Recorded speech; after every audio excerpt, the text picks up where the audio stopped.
ජීවිතේ සමහර කාල තියෙනවා අපි නිකන් හිර වෙලා වගේ දැනෙන. මොකක්ද කරන්න ඕනේ? ඉස්සරහට කොහොමද වෙන්නේ?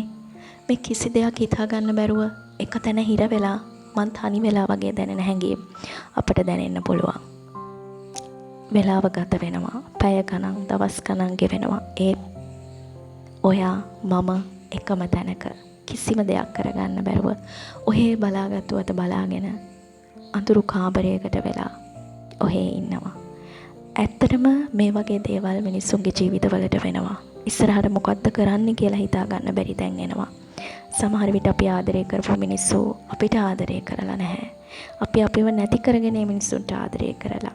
අපි ලස්සනට hina වෙච්ච කාලයන් ඒ hinaව, ඒ සතුට, ඒ හැම දෙයක්ම නැති කරගෙන අපි වෙන මිනිස්සු සතුටු කරන්න ගිහින් සනසන්න ගිහිල්ලා අන්තිමට අපිට ගොඩක් දේවල් මග ඇරිලා අපේ ජීවිතේ හැම පිටින්ම වෙනස් වෙනකන් අපිට තේරුනේ නැහැ. ඇත්තටම මං කොච්චර වටිනවද? මං කවුද? මං මොනවද ඉස්සරහට කරන්න ඕනේ කියන එක පටලවිල්ලක් වෙන තරමටම ජීවිතේ අවුල් වෙන්න අරගෙන.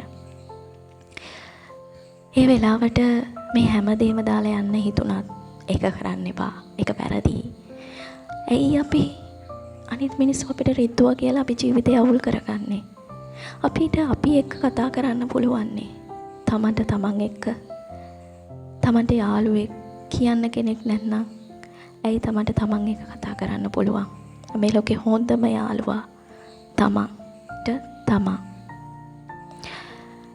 ඇත්තටම ජීවිතේ ඔහේ කල්පනා කර කර ඉන්නකොට අනිත් මිනිස්සු ඉස්සරහට යන වේගය දකින්නකොට අපි තව වැටෙනවා. දන්නවා ඉරිසියා කරන්නේ නැහැ මේ මිනිස්සු ගැන කිසිම නරක හැඟීමක් නැහැ. ඒත් ඇයි අපිට මෙහෙම වෙන්නේ? ඇයි මට මෙහෙම වෙන්නේ කියලා දවස් ගණන් කල්පනා කරනවා. ඔහේ නිදා ගන්නවා. කියන්න දෙයක්වත් කරන්න දෙයක්වත් හිතා ගන්න බෑ. කන්න බොන්න අඩුම තරමේ වතුර ටිකක් ඇඟට දා ගන්නවත් හිත දෙන්නේ නැහැ. ඇත්තටම ජීවිතේ මේ විදිහට හිර වෙන දවස් ඕන තරම් තියෙනවා. හැම මිනිස්සෙකගේ ජීවිතේම තියෙන්න පුළුවන්. කිසිම දෙයක් නොකර හැම දෙයක්ම හැඩි වෙලා තමන්ගේ ජීවිතෙත් එක්ක හැඩි වෙලා තියෙන දවස් අනන්තවත් තියෙන්න පුළුවන්. ඉතින් අපි කරන්න ඕනේ බලාගත්තුවත බලාගෙන ඉන්න එක නෙමෙයි.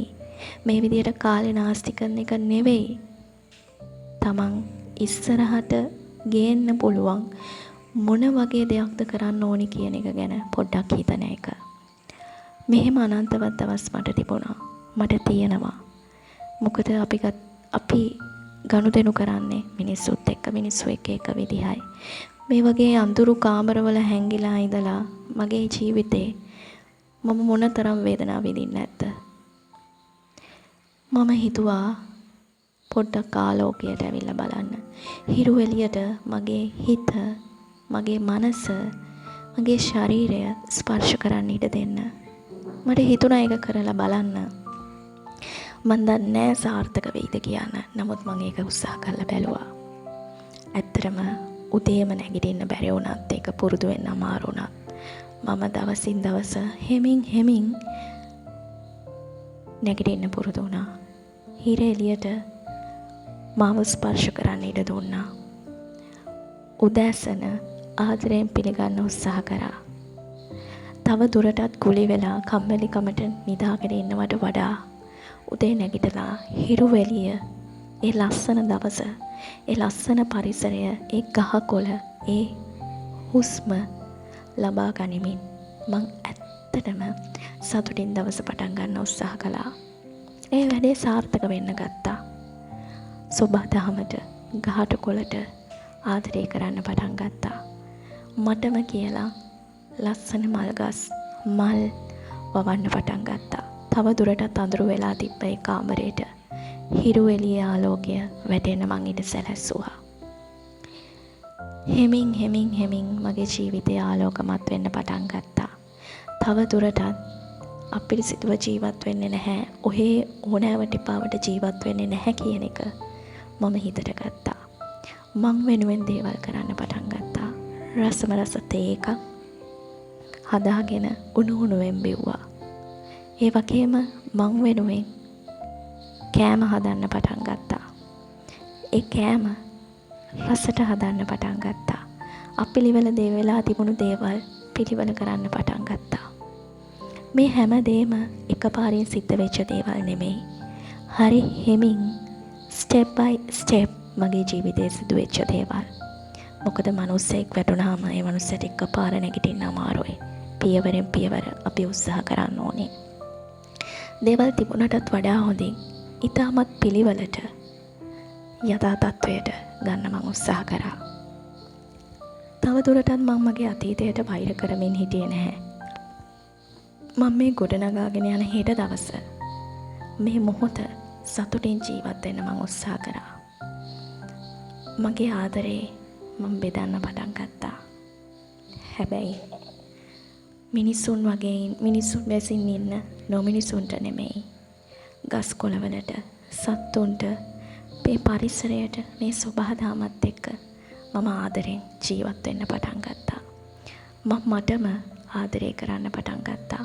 මං හෙමින් මාව මගය කරන්න ගත්තා. මම ලස්සනයි, මං හොඳින්, හැම දෙම සාර්ථක වෙනවා. ඔව්, මගේ අවට තියෙන හැම දෙම හරිම ආකර්ශනීයයි, අලංකාරයි, ලස්සනයි, ඒ වගේම සාමකාමී. මම එළියට යන්න පටන් ගත්තා. එළියට ගිහින් ලස්සන තැන් දිහා බලාගෙන මං ගැනම හිතන්න පටන් ගත්තා. මම ඉස්සරහට මොකක්ද කරන්න ඕනේ? හෙමින් හිතන්න පටන් ගත්තා. ජීවිතේ තව දුරටත් පැටලිලා තියෙන එක හරිම පිළිවෙලට ලෙහෙන්න ගත්තේ අන්න එහෙම. මම මගේ අරමුණු එකින් එක හොයාගත්තා. ඒ අරමුණු වෙනුවෙන් වැඩ කරන්න පටන් ගත්තා. ඒ අරමුණු පිළිවෙලට හදාගත්තා. ලයිස්තුවක් කරගත්තා. මට ඉස්සෙල්ලම කරන්න ඕන දේ මොකක්ද? මම ඒකට අවධානය දුන්නා. හෙමින් මං නැවතුණු තැනින් ආය අලුතෙන් පටන් ගත්තා වැඩ කරන්න. ඉතින් ඔන්න ඔය විදිහට මම මගේ ජීවිතේ ලියන්න ගත්තා අලුත් පරිච්ඡේදයක්. ඒක ඇත්තටම ලස්සනට ලියුණා. මම ඇත්තටම හරිම සතුටින් ජීවත් වෙන්න පටන් ගත්තා. මේ මොහොත මාත් එක්ක විඳින්න ගත්තා. මම මට ආදරය කරන්න ගත්තා. මේ හැම දෙම උනේ මං ගැන හිතන්න පටන් ගත්ත දවසේ. ඒ මොහොත මගේ ජීවිතේට කවදාවත් අමතක වෙන්නේ නැහැ. ඇත්තටම අද වෙද්දී හෙමින් මං මට ආදරය කරමින් මගේ ජීවිතේ සතුට, ලස්සන, සැනසීම උදා කරගෙන මේ ගමන යන්න පටන් අරගෙන. ඉතින් මම ඔබටත් කියන්නේ ඔබේ ජීවිතයේ මේ විදිහට යම් තැනක හිර වුණා නම්, තමන් යන්න ඕන කරන්න ඕනේ මොකක්ද කියලා තේරෙන්නේ නැතුව හිර වුණා නම්, තව දුරටත් හැංගිලා ඉන්න එපා. තව දුරටත් ජීවිතෙන් පලා යන්න එපා. ඉස්සරහට ඇවිල්ලා ආලෝකයට මුහුණ දෙන්න. අඳුරෙන් ඔයාගේ ජීවිතය ආලෝකයට ගන්න උත්සාහ කරන්න. ඔයාට බෑ කියලා හිතන්න එපා. ඇත්තටම ඔයාට පුළුවන්. මට ඒක කරන්න පුළුවන් නම් මිනිස්සෙක් විදිහට ඔයාටත් ඒක කරන්න පුළුවන්. ඉතින් ඔයාගේ ජීවිතේ ලස්සන කරගන්න එක, සාර්ථක කරගන්න එක ඔයාගේ අතේ රඳා පවතින්නේ.